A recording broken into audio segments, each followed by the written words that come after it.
Hi everybody, it's Robert Earl out here at the Eco Ranch in Far West, Texas, and it's segment 4 of the hen house build. Okay, today was a no masonry day for a couple of reasons. One, you have to get ready to do the masonry, and two, there was a lot of other things that had to get done, like the frame for the door had to be set and ready to be put in the mortar as we go up. Now you can see I've got these J hooks here with just these old pieces of rod wired to it, and that's all that's going to secure this to the mortar. So I'm rushing along. I do have plenty of Portland to get the job done. It's just a matter of rushing it through. And let me show you what I've been doing these last few days, besides taking one whole day to make a trip up to Alpine for Portland. But let me show you what I've done, and I'll tell you from behind the camera. Well, the first thing that you can see is I've got the three of the 4 steps done so that we can climb up to the platforms. So we've brought the wall up some here, and we've brought the wall up some here. And again, that all has to tie together with this wall here for structural stability. Now I'll show you what else I had to do that's outside of the wall, but it was very important that it gets done. Now here you'll see the 3 wet courses that I put up. I had to bring those 3 courses up so that I had a place to put I have an 80-gallon water tank to put in here, and this pipe that's right in our way will just run up there. That pipe connects over to the guttering from the hay barn. So the water will come down that pipe into here. It's going to first fall and make sure that the water tank, the 80-gallon tank, is full. Then it'll bypass and run into the main cistern. But this has to be this high because the plumbing has to come right around here and go along this wall. So again, that all had to go before I got going. So that's where we are right now, I think. And I think the steps are kind of cool. So with that, we'll wait a couple of days and let you see. Well, it's still number 4 on the hen house video. Nothing got done today because we had some problems with the adolescent chicks and had to move them. That's a separate video that I did. But what I've done is I've put them in the nursery. That's supposed to have been a nursery anyway all along. I've put them in the nursery. And we'll have to see what the 22 adults do. The 22 adults should just jump in there with them, cut the wing feathers on the adolescents so they can't jump out. Hopefully there'll be no fighting. I'm going to keep an eye on it all night long. But I'm sitting here, got my steps all set. This is the 4th and final step. And then the feed bin goes up from here. I'm going to do the wall, take the walls up. That should go pretty quick. However, it's taken a lot of pressure off moving those adolescents because I was having a lot of problems with them. They were getting lame and they were starting to die. I think it was lack of sunlight. I think it was that they were overcrowded. They'll have a lot more room in here. So in moving them, and then I'm going to move them playing musical coops. Everybody moves up one. I bought myself an extra week, so I got a week over what I said I had. Probably a week to 10 more days to get the rest of those walls up. So, whew, take a deep breath, and hey, I'm back. Another day's gone by. Figured I'd show you some of the progress we've made, but I am working on the light wall, as I call it, or a bottle brick wall, other people would call it. And I thought I'd show you how I do that before I run over and show you all the stuff that we've been working on. I'm pretty excited about the progress so far. So let me put my safety glasses on, show you how we do a bottle brick. Now for cutting the bottles, I'm using a dry saw. I happen to own 2 really good wet saws that work perfectly. They are slower to use than the dry saw. The dry saw does a little bit of crazing as it cuts and it puts out some dust. So you either want to wear a respirator or hold your breath. So I hold my breath. It only takes about 10 seconds, as you'll see. Here we go, cutting one. You'll notice I'm not going to slide it all the way through. When you slide it all the way through, the risk is if you get one way or the other too much, or even a little bit, it can kick back at you and hit you. Well, when you're dealing with glass, it can kick back and hit you. It can also kick back a sharp piece of glass and cut you. So watch how I do this.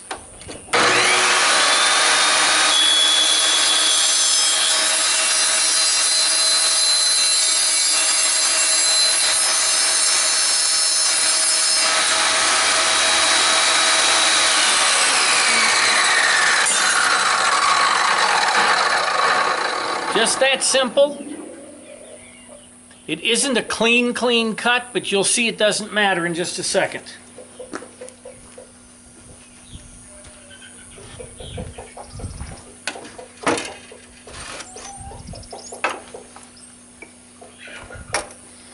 Now, to create the bottle brick, and one thing I neglected to say too, I'm doing a 6-inch thick,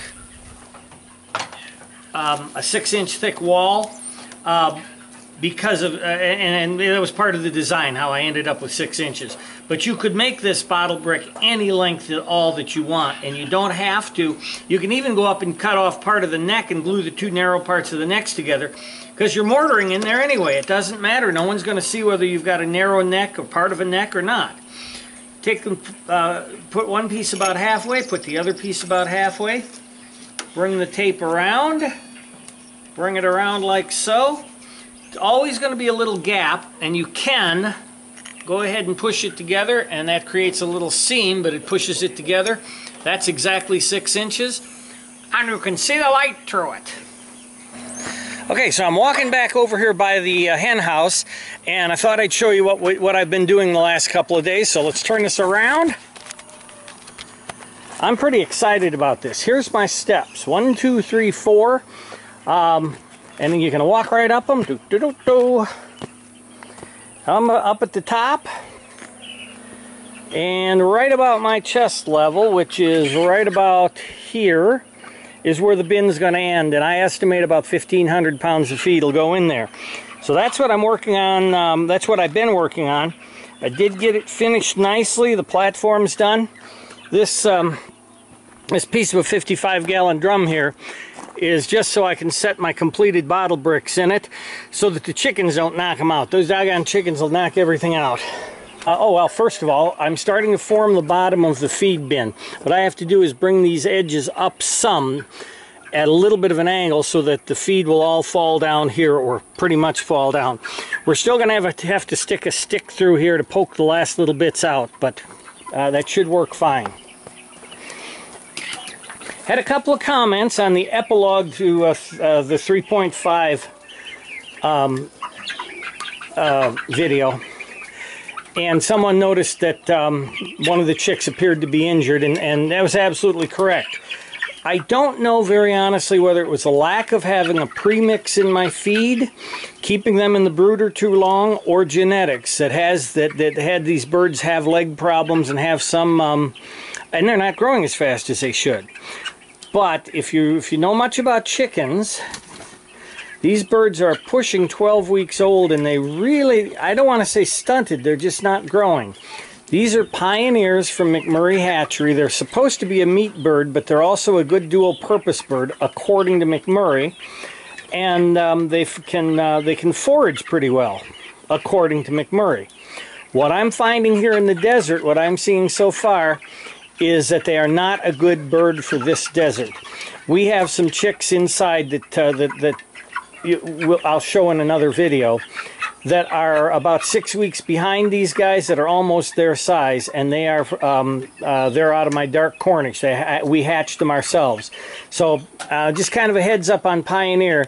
Get 2 or 3 opinions before you go ahead and buy them like I did, because I'm not real happy with the way they've turned out. And so that's where we are so far. There'll be one more little segment on this, and then we'll go. Well, this will be the last segment for part 4 of the build, just because it's getting too long. What I'm going to try to do today in this segment is I'm going to try to show you how I can build a porthole. Now, I'm going to try to show you as I try to teach myself. What I have here is the bottom of a bucket with a piece of hardware cloth wired to it. The idea is going to be to set it up here like this in the mortar at about halfway, I've got a string here to hold it in place roughly, kind of, sort of.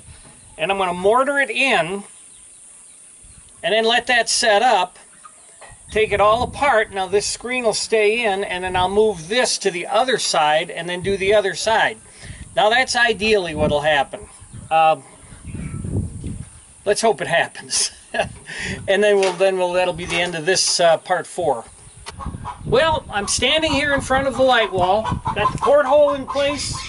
Got the light wall up to the point where I should be able to take the plastic out, and that will leave the hardware cloth in. Then I move it to the other side and repeat the process, essentially.